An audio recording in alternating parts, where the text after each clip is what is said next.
అందరికీ నమస్తే.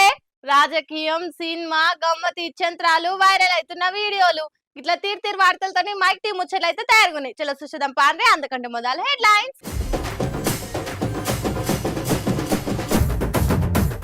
సిద్దిపేటల హరీష్ రావు ఆఫీస్ మీద దాడి, కాంగ్రెస్ ని అరుసుకుంటురు కార్పాటోళ్ళందరూ గూడి.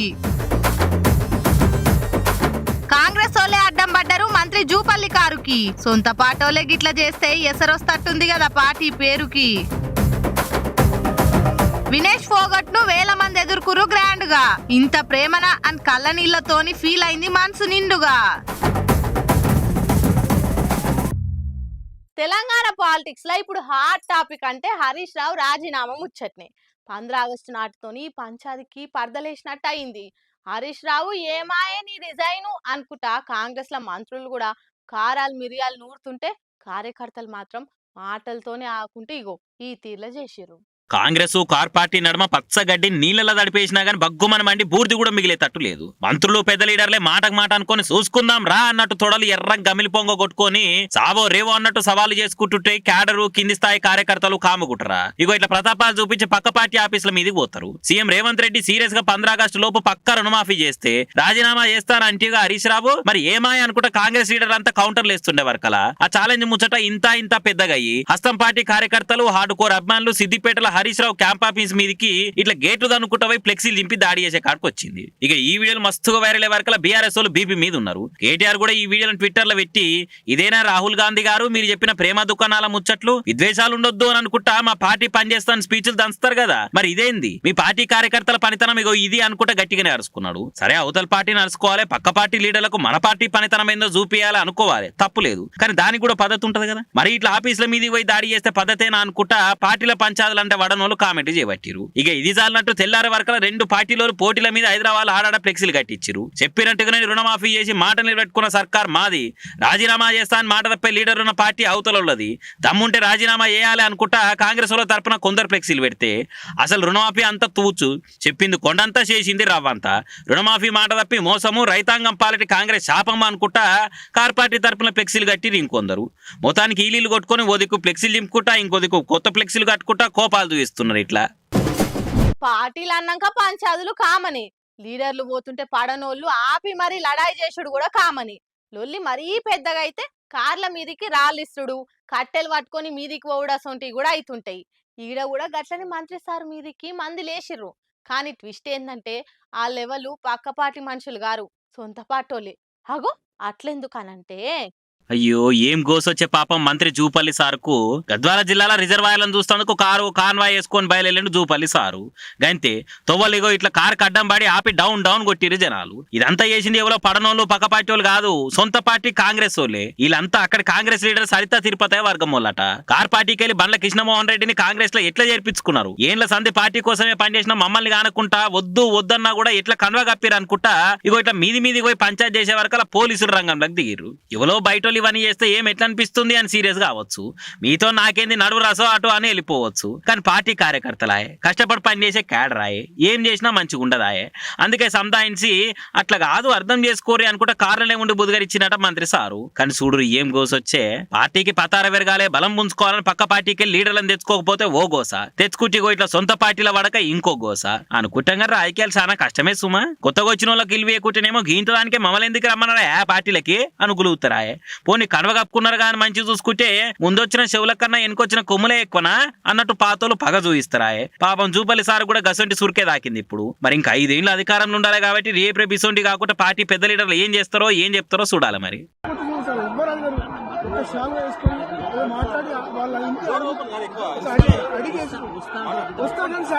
అప్పుడు అంటే వాళ్ళ ఇంటికి పోయి మా ఇంటికి వచ్చినారు, ముందు మా ఇంటికి రావాలి, నేను కాంగ్రెస్ సీనియర్ అని ఉంటుంది కదా సార్. మీకు కార్యక్రమంతో డిస్టర్బ్ అవుతుంది సార్, మీకు అనవసరంగా డిస్టర్బ్ అవుతుంది. మీరు ఒక్క మాట వచ్చి చల్లగా అయిపోతారు అందరూ. మీరు అడుగు పెట్టకపోతే ఖాళీ అయిపోతారు సార్. అది చెప్పింది ఆమె సార్, రిటర్న్ వస్తా అంటున్నాడు, ఎట్లా చేద్దాం ఆమె చెప్పినారు, మీరు చెప్పినారు కదా. అదే నేను చెప్పి ఒక్క నిమిషం వచ్చిపోతే అందరు కూల్ అయిపోతారు సార్. మీరు కూల్ చేసుకోవడం వల్ల కూల్ చేసిపోతే ఎవ్వరు ఏమన్నారు, పరిస్థితి బాగాలేదు, చాలా సీరియస్గా ఉంది. మీరు పోయిన ప్రతి చోట అడ్డుకునే పరిస్థితి ఉంది. ఒక్కసారి వచ్చి హ్యాపీగా నడుస్తుంది సార్. ఇప్పుడు ఏమైందంటే వాళ్ళ ఇంటికి పోయే ముందు వాళ్ళ ఇంటికి ఎట్లా పోతాడు? గెలిస్తే సప్పట్లు కొట్టుకుంటా మస్తు మంది వస్తారు, మనోళ్ళే అనుకుంటా మస్తు మాట్లాడతారు. కానీ గెలవనీయకుంటా అసలు ఆడనీయకుంటా చేసినా గాని నీ వెనక మేమున్నాం అనుకుంటా భరోసానిచ్చుకుంటా ముంగట్టుకొచ్చేటోళ్ళని చూస్తే మనసు ఎంతో పొంగిపోతది. అగో అట్లనే అనిపించే ముచ్చటిది. ఇది కదా ఇండియన్ల అభిమానం అంటే. షబ్బాస్ అనుకుంటా ఓ ఆడవిలకి ఇచ్చే సపోర్ట్ అంటే. 100 గ్రాముల వజన్ ఎక్కువైనందుకు ఒలింపిక్స్ లో కుస్తీ పోటీలకు వెళ్ళి వినేష్ పోగట్ ను డిస్క్వాలిఫై చేసిరు కదా. ఆట ఆడనీయకుండా చేసినా గానీ దేశమంతా ఆమె దిక్కు నిలబడి నువ్వు కోట్ల మంది మనసులు గెలిచినావు తల్లి, మెడల్ కొట్టలేదని పికర పెట్టుకోకు అనుకుంటా ధైర్యం చెప్పారు. ప్యారిస్ కెళ్ళి ఢిల్లీ ఎయిర్పోర్ట్ కు రాగానే గుండెల నిండా ప్రేమతోని వేల మంది వచ్చి గ్రాండ్ వెల్కమ్ చెప్పారు. నిజం చెప్పాలంటే ఫైనల్ లో పథకం వస్తే ఏ తిరిగి ఎదుర్కొంటారో అంతకు తక్కువ చేయకుండా అంతకు మించే వచ్చి రస్తా పంటి ర్యాలీ తీసిర్రు. వాళ్ళందరినీ చూసి వినేష్ పోగట్ మనసు పొంగిపోయింది. నా కోసం ఇంత మంది వచ్చి నీకు మేమున్నామని చెప్తుర్రా అనుకుంటా కండ్ల నీళ్లు పెట్టింది. అయితే ఫైనల్ దానికి వచ్చిన నా మీద అనర్హత వేటేసిర్రు, వెండి పథకం ఇయ్యుర్రే అనుకుంటా court of arbitration for sports law Vinesh Phogat వేసిన పిటిషన్ మీద అన్నరుచుకున్నాక అట్లా ఇయ్యము కుదరదని చెప్పిరట వాళ్ళు. దాంతో ఇండియన్ ఒలింపిక్స్ అసోసియేషన్ వాళ్ళు రేపు దీని మీద ఎట్లా చేద్దామని ఏం కథ అని ఆలోచన చేస్తున్నారట.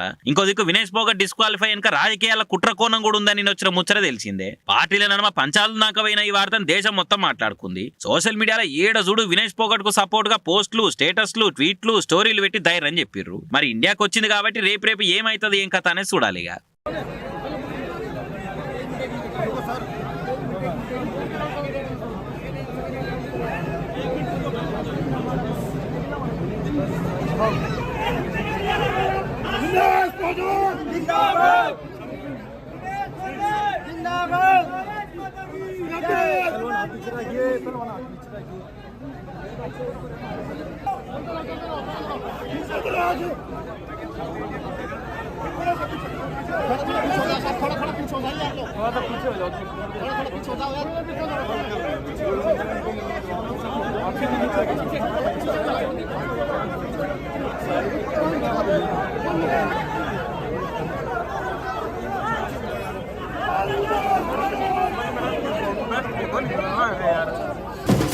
మీకు ఇప్పుడు ఓ నాట్లేసే వీడియో చూపిస్తా చూడుర్రి.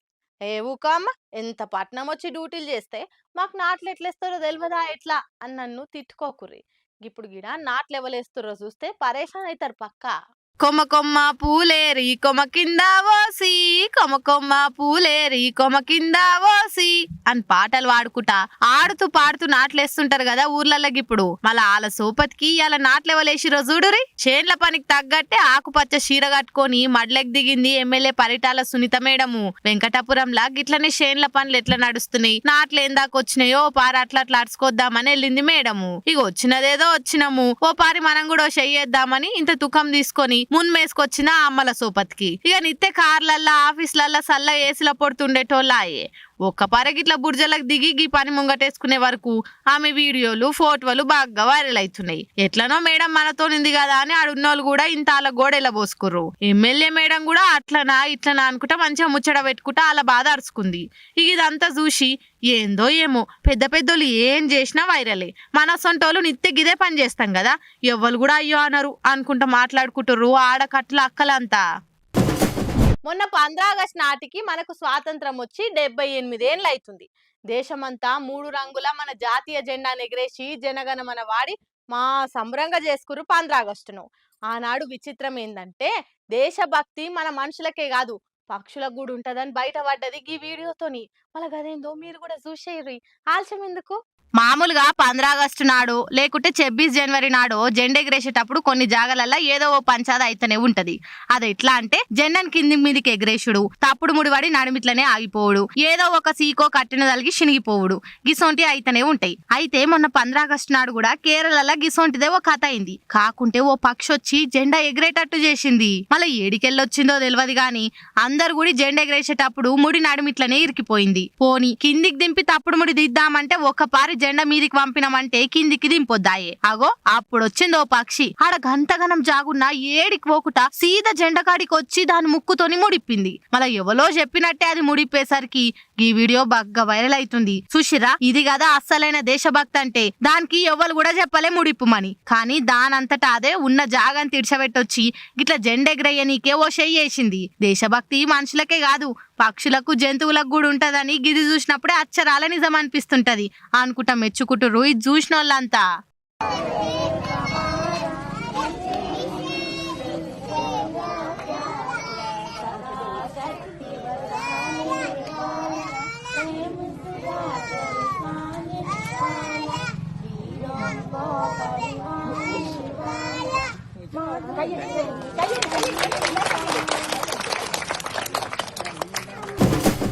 కొందరు బట్టెవాజగాళ్ళు ఉంటారు చూడురి, ఎందుకు బతుకుతారో కూడా తెలియదు. దినం మందిని ముంచి మంది తాన దోసుక తిందామనే చూస్తుంటారు. ఇంత కాయ కష్టం చేసుకొని బతికితే కాదా? ఎప్పుడు చూడు దొంగతనాలేనా? మనిషి పుట్టుక పుట్టినందుకు జర్రంతనైనా ఇజ్జతి మనం ఉండాలే కదా. అయినా దేవుడు మీదికెళ్ళి చూస్తూనే ఉంటాడు. అందుకే గిట్ల ఒక్కోపారి మూతి వలగొట్టించుకునే కథలైతే బాగైంది దేవుడా. ఆహా, కొన్ని చూసినప్పుడు నిజంగా దేవుడు ఉన్నాడు రా సామి అనిపిస్తది. గిన్నెను ఎందుకు ఇట్లా గుంజుకోవచ్చురు పాపం అని అనుకునే లోపే ఈ జీడిత్తుగాడి చేసిన పని తెలిస్తే ఓర్ని వీని చేతులు పడిపోను అని తిట్టి వస్తారు. అందుకు మీరు మొదలు గీ అమ్మ బాధినుర్రి సమజైతది. ఇది నేను ఆడ వస్తున్నానండి, డిమార్ట్ పోదామని పోతున్నా సారు. డిమార్ట్ పోతుంటే ఈ బాడకావు గాడ కారం మిల్లు ఉన్నదండి. కారం మిల్లు కొద్దిగా అంటే ఒకటే అడుగు అయితే కారం మిల్లు వస్తుంది. ఏది నాది చెయ్యి మీద చెయ్యి పెట్టి చూసేసరికి వేసుకొని వస్తూనే ఉండు. అయితే ఏంద్రా దొంగ ఏంద్రా నా తీసుకుపోతానే అరుస్తూనే ఉన్నా దొంగ అనగానే వాళ్ళు వెళ్ళిండు. ఎన్ని తులాల బంగారం అమ్మది? అది 2 తులాల కొంచెం పెచ్చు ఉంటదండి. 2 తులాలు నిన్నేమన్నా అడిగిండా? అదొకటి అడిగాను. ఏం అడగలేదు, వాడి మాట కూడా మాట్లాడలేదు. నా వెనకంగా వచ్చిండు, నేనే ముందో వాడి వెనకంగా వచ్చిందో తెలియదు. ఇట్లా గుంజింది కదండి, గుంజేసరికి చెవుకిదైంది. పాపం గీ అవ్వ పని మీద బయటకెళ్తే గీ బట్టెవాసుగాడు అడ్డం పడి ఆ లుగ్గున మెడలున్న పుస్తలు తడదెంపుకపోయిందట. ఇంత దొంగరో అని మోతుకునేసరికి ఆడ చుట్టుపడుతున్నోళ్ళు జర హుషారుతోని వేరే తవ్వల పోయి పట్టుకుర్రు. సూర్యాపేటలైంది ఇదంతా. ప్రతిసారి మనదే హవా అనుకుంటే ఎట్లయితదే కాక, ఊకే దోసుకపోవడేనా? అప్పుడప్పుడు గిట్లా దొరికి బడిత పూజ కూడా చేపించుకోవాలి కదా. ఎద్దుకెద్దు కాలు చేసి చక్కగానే ఉన్నాయి కదా. ఇంత కష్టం చేసుకుంటే ఏం రోగం రా వారి అని గట్టిగా అరుచుకుంటుర్రు ఈ మూతవారిని. మరిగా పోలీసులకు అప్పచెప్తారో లేకుంటే అందరు కలిసి షెట్టు గట్టేసి జోపుతారో వాళ్ళ ఇష్టం. అందుకే ప్రతిసారి మనమే రాజులం అనుకోవద్దు. ఎంతటి దొంగోడైనా ఎన్నడో ఓ పారి గిట్ల దొరకక తప్పది కదా. ఏమంటారు? సుశిరానులా నేను పట్టుకొచ్చిన ముచ్చట్లు ఎట్లున్నాయో ఇంకెన్ని ముచ్చట్లతోటి మళ్ళా కలుద్దాం. అప్పటిదాకా చూస్తూనే ఉండ్రి మైక్ టీవీ ముచ్చట్లు.